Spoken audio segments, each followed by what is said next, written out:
प्यारे शिव भक्तों, आप सभी का हमारे चैनल हिंदी स्टोरी में हार्दिक स्वागत है। आज आपको सुनाएंगे सोमवती अमावस्या की कथा। एक साहूकार के 7 बेटे 7 बहुएं और एक बेटी थी। साहूकार के घर एक ब्राह्मण भिक्षा मांगने आता था। ब्राह्मण को साहूकार की बहू भिक्षा देती थी तो वह ले लेता था, लेकिन जब बेटी भिक्षा देती थी तब वह भिक्षा नहीं लेता था और कहता कि बेटी, तुम सुहागन तो हो, पर तुम्हारे भाग्य में दुख लिखा है। यह बात सुनकर बेटी को चिंता होने लगी और उसका शरीर कमजोर होने लगा। तब एक दिन उसकी मां ने उससे पूछा कि बेटी, तुम इतनी चिंता क्यों करती हो और इन दिनों इतनी कमजोर क्यों दिखाई देती हो? तब उसने बताया कि एक ब्राह्मण भिक्षा मांगने आता है जो कहता है कि बेटी, तुम सुहागिन तो हो, पर तुम्हारे भाग्य में दुख लिखा है। यह बात सुनकर उसकी मां ने कहा कि अगर वह ऐसा कहता है तो मैं कल सुनूंगी। अगले दिन जब वह ब्राह्मण फिर से भिक्षा लेने आया तो उसकी मां छुप कर बैठ गई। जब बेटी भिक्षा देने लगी तो ब्राह्मण ने फिर से वही बात बोली। इतनी बात सुनकर उसकी मां बाहर निकल कर आई और बोली, एक तो हम तुम्हें भिक्षा देते हैं और तुम ऊपर से हमें कोसते हो। तब ब्राह्मण बोला कि मैं कोसता नहीं हूं, जो सच है वही बोलता हूं, जो इसके भाग्य में लिखा है वही कहता हूं। तब मां ने ब्राह्मण से कहा कि तुम्हें यह पता है कि इसके भाग्य में दुख लिखा है, तो यह भी बता दो कि यह कैसे दूर होगा। तब ब्राह्मण बोला कि 7 समुंदर पार एक सोना धूबन रहती है जो सोमवती अमावस्या का व्रत करती है। अगर वह आकर अपना फल दे दे तो इसका निवारण हो सकता है, नहीं तो विवाह होते ही इसके पति को सांप डस लेगा। यह बात सुनकर मां बहुत रोने लगी और सोना धूबन की तलाश में जाने लगी। चलते चलते रास्ते में तेज धूप पड़ने लगी तो साहूकारनी एक पीपल के पेड़ के नीचे बैठ गई। उस पीपल के पेड़ में एक गरुड़ पक्षी का घोंसला था जिसमें गरुड़ का छोटा बच्चा रहता था। साहूकारनी को घोंसले के पास एक सांप जाता हुआ दिखाई दिया तो उसने उस गरुड़ के बच्चे को बचाने के लिए उस सांप को मारकर ढाल के नीचे रख दिया। जब गरुड़ और पंखनी आए तो घोंसले के पास खून देखकर क्रोधित हो उठे और साहूकारनी को चोंच मारने लगे। तब साहूकारनी बोली कि मैंने तो तुम्हारे बच्चे की जान बचाई है। यह सांप तुम्हारे बच्चे को डसने वाला था तो मैंने इसे मारकर गिरा दिया। गरुड़ ने सांप की ओर देखकर कहा कि तुमने हमारे बच्चे की जान बचाई है, अब तुम्हें जो मांगना है मांगो। तब साहूकारनी बोली कि मुझे 7 समुंदर पार सोना धोबन के घर छोड़कर आओ। गरुड़ ने साहूकारनी को अपनी पीठ पर बैठाकर 7 समुंदर पार सोना धोबन के घर छोड़ आया। वहां जाकर साहूकारनी ने सोचा कि सोना धोबन को कैसे राजी किया जाए। सोना धोबन के 7 बेटे और 7 बहुएं थी। उसकी 7 बहुएं काम को लेकर रोज लड़ाई करती थी और काम भी नहीं करती थी। रात को जब सब सो जाते थे तो साहूकारनी सोना धोबन के घर जाती है और घर का सारा काम करती है। गायों को नहलाती है, घर की साफ सफाई करती है, रसोई का सारा काम संभालती है, चौका बर्तन करती है, आटा पीसती है, कपड़े धोती है, पानी भरती है और दिन होने से पहले चली जाती है। बहुएं सोचती थीं कि यह सारा काम कौन कर रहा है, लेकिन कभी एक दूसरे से पूछती नहीं थी कि यह सारा काम कौन कर रहा है। एक दिन धोबन ने कहा कि तुम आजकल लड़ती भी नहीं हो, काम भी ठीक कर रही हो। तो बहुओं ने कहा कि सासू जी, काम तो हमें ही करना पड़ता है, चाहे हम लड़कर करें या राजी से करें, इसलिए लड़ाई करने का क्या फायदा होगा। सोना धोबन ने सोचा कि आज देखा जाए कि कौन सी बहू काम करती है और वह रात को सोई भी नहीं। उसने देखा कि रात को एक स्त्री आई और सारा काम करके जाने लगी तो सोना धोबन ने बोला कि तुम कौन हो और तुम्हें ऐसी क्या जरूरत है जो तुम इतना काम कर रही हो। साहूकारी ने कहा कि जरूरत है तभी तो इतना सारा काम कर रही हूं। सोना धोबन ने पूछा कि तुम्हें क्या चाहिए। साहूकारनी बोली, पहले मुझे वचन दो, तभी मैं बताऊंगी। सोना धोबन ने वचन दे दिया और कहा कि अब आप बताइए। साहूकारनी बोली कि मेरी बेटी के भाग्य में दुख लिखा हुआ है, इसलिए आप चलकर उसका सुहाग दे दो और अपना सोमवती अमावस्या का फल दे दो। सोना धोबन अपने बेटे बहू से बोली कि मैं तो साहूकारनी के साथ जा रही हूं, यदि पीछे से तुम्हारे पिताजी खत्म हो जाएं तो तेल घी के कूप में डालकर छोड़ देना। फिर दोनों जने साहूकारनी के घर चली जाती है। साहूकार की बेटी का ब्याह होने लगा तो दूल्हा फेरों में बैठ गया। सोना धोबन दूल्हे के घुटने के पास कच्चा करवा रखकर उसमें दूध डालकर और तात का तार लेकर बैठ गई। थोड़ी देर बाद सांप दूल्हे को डसने के लिए आया।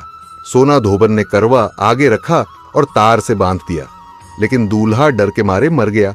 और तब सोना धोबिन ने टीके में से रोली निकाली, मांग में सिंदूर निकाला, आंख में से काजल निकाला और मेहंदी निकालकर छोटी अंगुली से छींटे मारे और बोली कि आज दिन तक मैंने जितनी सोमवती अमावस्या करी है उनका फल तो साहूकार की बेटी को लग जाए, और आगे जो मैं सोमवती अमावस्या का व्रत करूं उसका फल मेरे परिवार को लगे। इतना कहते ही दूल्हा जीवित हो गया और सब सोमवती अमावस्या की जय जय बोलने लगे।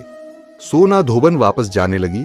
तब साहूकारनी ने कहा कि तुमने मेरे जवाई को नया जीवन दिया है, इसलिए तुम कुछ भी मांग लो। तब सोना धोबन बोली कि मुझे तो कुछ भी नहीं चाहिए, सिर्फ एक हांडी दे दो। वह हांडी लेकर चली जाती है और रास्ते में सोमवती अमावस्या आती है। तो सोना धोबन हांडी की 108 परिक्रमा लगाकर पीपल के पेड़ के नीचे गाड़कर घर आ जाती है। घर आकर वह देखती है तो उसका पति मरा हुआ तेल और घी के रूप में पड़ा है। तब वह टीके में से रोली निकालती है, मांग में से सिंदूर निकालती है, कोया में से काजल निकालती है, नुम्बा में से मेहंदी निकालती है, चिटली अंगुली से छींटे देती है और बोलती है मैंने जो रास्ते में सोमवती अमावस्या की है उसका फल मेरे पति को लग जाए। इतना कहते ही सोना धोबन का पति उठकर बैठ गया और घर पर एक ब्राह्मण ज्योतिष आया और बोला कि जजमान सोमवती अमावस्या को मुझे दक्षिणा दीजिए। सोना धोबन बोली कि मुझे तो सोमवती अमावस्या रास्ते में आई थी तो मैंने कुछ भी नहीं किया, जो कुछ भी किया वह सब पीपल के नीचे ही गाड़ दिया। ज्योतिषी ब्राह्मण ने वहां जाकर खोदकर देखा तो उसे एक 108 सोने के सिक्के मिले। ज्योतिषी ब्राह्मण सबको घर ले आया और वह सोना धोबिन से बोला कि इतना कुछ किया और मुझे बोला कि कुछ भी नहीं किया है। तो सोना धोबन बोली कि यह तो तुम्हारे भाग्य से ही हुआ है, इसलिए इसे तुम ही ले जाओ। ब्राह्मण ज्योतिषी बोला कि मेरा तो इसमें चौथा ही हिस्सा है, बाकी आपका जो मन हो उसे दे दो सारी नगरी में। उसने बोल दिया कि सब सोमवती अमावस्या का व्रत कीजिए। हे सोमवती अमावस्या जैसा साहूकार की बेटी को सुहाग दिया वैसा सबको देना। सोमवती अमावस्या की कहानी कहने वाले को, सुनने वाले को और हुंकार भरने वाले को और अपने पूरे परिवार को देना। जय सोमवती अमावस्या। सोमवती अमावस्या की कहानी समाप्त होती है। अब आप सुनिए अमावस्या और पूर्णिमा की यह कहानी। किसी राज्य में एक राजा और रानी रहा करते थे। उनकी एक बेटी का नाम अमावस्या और दूसरी बेटी का नाम पूर्णिमा था। पूर्णिमा बहुत ही धार्मिक प्रवृत्ति की थी। वह हमेशा पूजा और पाठ किया करती थी और गाय की सेवा किया करती थी और सारा काम करती थी, और अमावस्या की पूजा पाठ में कोई रुचि नहीं थी। वह कभी भी पूजा पाठ नहीं करती थी और ना ही कोई काम किया करती थी, लेकिन दोनों बहनें एक दूसरे को बहुत प्यार करती थी। लेकिन राजा और रानी का व्यवहार पूर्णिमा के प्रति अच्छा नहीं था। वह अमावस्या को चाहते थे और अपने दोनों पुत्रों को प्यार करते थे और उन दोनों का ही ख्याल रखते थे। धीरे धीरे समय बीतता है और राजा और रानी के बच्चे बड़े हो जाते हैं। राजा अपने बेटों का विवाह कर देते हैं और राजा की दोनों बेटियां भी बड़ी हो जाती हैं। फिर सब राजा से कहते हैं कि अब इनका विवाह भी कर दीजिए। राजा कहते हैं हाँ, विवाह तो करना ही है। तब रानी राजा से कहती है कि पूर्णिमा का किसी बड़े घर में विवाह मत करना, क्योंकि इसे तो काम करना पसंद है, गाय की सेवा करना पसंद है, भजन और कीर्तन तथा कथा कहानियां सुनना पसंद है, पूजा पाठ करना पसंद है। अगर यह बड़े घराने में गई तो यह सब नहीं कर पाएगी, इसलिए इसकी शादी किसी गरीब के घर में ही कर दीजिए। राजा ने कहा ठीक है, और राजा पूर्णिमा के लिए रिश्ता तलाशने लगे। अंत में राजा ने एक गरीब के घर में पूर्णिमा का विवाह तय कर दिया। तब रानी ने कहा महाराज, अमावस्या भी तो विवाह के योग्य है, इसके लिए भी वर देखिए और दोनों बहनों का विवाह साथ साथ कर दीजिए। राजा ने उसी गांव के राजा के बेटे के साथ अमावस्या का विवाह तय कर दिया। राजा ने रानी को बताया तो वह बहुत खुश हुई और मन में यह सोचने लगी कि अब देखते हैं कि पूर्णिमा गरीब के घर कैसे रहती है, बहुत पूजा पाठ करती है, देखते हैं इसके भगवान इसकी क्या मदद करते हैं। फिर समय आने पर राजा ने अपनी दोनों बेटियों का विवाह कर दिया। अमावस्या को बहुत धन और दौलत दी, लेकिन पूर्णिमा को कुछ भी नहीं दिया। पूर्णिमा के भाई और भाभी उससे बहुत प्यार करते थे, क्योंकि वो अपनी भाभियों का काम में हाथ पटाती थी, लेकिन अमावस्या उन पर अपना रोब जमाती थी। फिर अमावस्या और पूर्णिमा दोनों अपने अपने ससुराल चली गई। एक बार की बात है, अमावस्या ने अपने घर पर शिव चर्चा रखी और उसने सबको बुलाया, लेकिन अपनी बहन पूर्णिमा को नहीं बुलाया।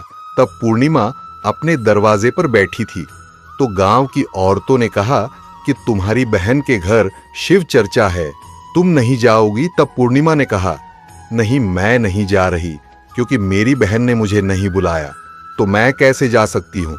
तब गांव की औरतों ने कहा कि नहीं बुलाया तो क्या हुआ, पूजा पाठ है, तुम चलो हमारे साथ। गांव की औरतों की बात मानकर पूर्णिमा शिव चर्चा में चली गई। जब अमावस्या ने पूर्णिमा को आए हुए देखा तो वह गुस्से से बोली कि जब मैंने तुम्हें नहीं बुलाया तो तुम मेरे घर क्यों चली आई हो। अब आ ही गई हो तो चुपचाप एक जगह बैठे रहना, इधर उधर मत घूमना। उसने पूर्णिमा की गरीबी का बहुत मजाक उड़ाया। पूर्णिमा की आंखों से आंसू बहने लगे और वह भगवान शिव से प्रार्थना करने लगी, हे भगवान, मुझ पर आप कब कृपा करेंगे। आखिर मेरा कसूर ही क्या है। क्या पूजा पाठ करना, गाय की सेवा करना, काम करना गलत है। भगवान अब मुझ पर रहम कीजिए। इस तरह वह भगवान से विनती करती रही। शिव चर्चा पूरी हो गई और अमावस्या ने सबको प्रसाद दिया, लेकिन पूर्णिमा को प्रसाद नहीं दिया। तो वहां से बिना प्रसाद के वह वापस आ गई और रास्ते में सोचती रही कि घर पर बच्चे प्रसाद मांगेंगे तो मैं उन्हें क्या दूंगी। फिर उसके मन में विचार आया कि क्यों ना अपने भाई और भाभी से मिलकर आ जाऊं। फिर वे अपने पति और बच्चों को बताकर अपने मायके जाने के लिए निकल गई। चलते चलते उसे एक तुलसी का पेड़ मिला। वहां एक चबूतरा बना हुआ था जिस पर एक बूढ़ी माई बैठी थी। उन बूढ़ी माई ने पूर्णिमा से पूछा, बेटी तुम कौन हो और कहां जा रही हो। तब पूर्णिमा ने बूढ़ी मां को अपना परिचय दिया। फिर बूढ़ी मां ने कहा, बेटी देखो, मेरा तुलसी का पौधा सूखा जा रहा है, इसमें थोड़ा जल डाल दो और चबूतरे की भी धुलाई कर दो तो थोड़ी ठंडक मिल जाएगी। ऐसा कहने पर पूर्णिमा ने चबूतरे को धोया और तुलसी जी की पूजा की, उसमें जल डाला और बूढ़ी मां को भी स्नान कराया, उनके चरण दबाए। फिर पूर्णिमा ने कहा, माँ जी और भी कोई काम है क्या। तो बूढ़ी मां ने कहा, नहीं बेटी, और उसे खूब आशीर्वाद दिया और कहा, जाओ तुम अपने मायके, लेकिन लौटते समय मुझसे मिलके जाना। तो उसने कहा, ठीक है माँ जी, और वह आगे बढ़ गई। चलते चलते रास्ते में उसे एक शिव मंदिर मिला। वहां भी एक चबूतरा था, उस पर एक बूढ़े बाबा बैठे थे। वो कोई और नहीं, स्वयं भगवान शिव थे, लेकिन पूर्णिमा ने उन्हें पहचाना नहीं। बूढ़े बाबा ने कहा कि तुम कौन हो बेटी। तब पूर्णिमा बोली, क्या बात है बाबा। तब उन बाबा ने कहा, बेटी क्या तुम इस मंदिर की साफ सफाई कर दोगी, बहुत गंदा हो गया है और चबूतरा भी धोना है, और मेरे नहाने के लिए 2 बाल्टी पानी भी भर देना, तो तुम्हारा बहुत एहसान होगा। पूर्णिमा ने खुशी खुशी सब काम कर दिया और भगवान शिव की पूजा भी की। थोड़ा और आगे चली तो उसे काली मां का मंदिर मिला। काली मां भी एक बूढ़ी मां के रूप में वहां बैठी थी और पूर्णिमा से कहा, बेटी तुम कौन हो। तब पूर्णिमा ने अपना नाम बताया और कहा, क्या बात है माँ जी। तब बूढ़ी माँ ने कहा, बेटी यहाँ सब लोग पूजा पाठ करके चले जाते हैं, कोई मंदिर साफ नहीं करता। देखो मंदिर कितना गंदा हो गया है, जरा इसकी साफ सफाई कर दो। पूर्णिमा ने मंदिर की साफ सफाई की, माँ का श्रृंगार किया, पूजा की। उसके बाद बूढ़ी माँ को स्नान कराया और हाथ पैर दबाए। फिर वह आगे बढ़ी तो एक उसे नदी मिली। वहां भी एक बूढ़ी माँ बैठी थी। वो कोई और नहीं, गंगा मैया थी। उन्होंने कहा, बेटी कौन हो तुम। तब पूर्णिमा ने उन्हें अपना नाम बताया और बूढ़ी माँ ने कहा, बेटी यहाँ सब स्नान तो करते हैं लेकिन कोई साफ सफाई नहीं करता, तुम यहाँ की साफ सफाई कर दो। उसने वहां भी सफाई कर दी। फिर वह बूढ़ी माई भी उसे आशीर्वाद देती है। इसके बाद पूर्णिमा नाव में बैठकर नदी के उस पार जाती है। नाव में फूल बिछे होते हैं और वह फूल की नाव में बैठकर अपने मायके पहुंच जाती है। भाई और भाभी को देखकर वह बहुत खुश होती है और उसकी खूब खातिर होती है। फिर सब खूब बातें करते हैं। सुबह होने पर जब ननद जाने को तैयार होती है तो भाभी उसे एक लाल साड़ी देती है और कहती है, ननद जी इस साड़ी को पहन लो और हाँ जल्दी जल्दी आया करो, बहुत दिनों के बाद आती हो। तब ननद ने कहा, ठीक है भाभी, आप जब भी मुझे बुलाओगी तो मैं आ जाऊंगी। फिर पूर्णिमा ने लाल साड़ी पहन ली और 16 श्रृंगार कर लिया। भाभीियों ने थैला भरकर उसे सामान और धन गहने दिए। फिर वह घर से निकल जाती है। चलते चलते रास्ते में वही नदी मिली और नाव में बैठकर वह उस पार पहुंची तो वही बूढ़ी माँ ही मिली, जो और कोई नहीं गंगा माँ थी।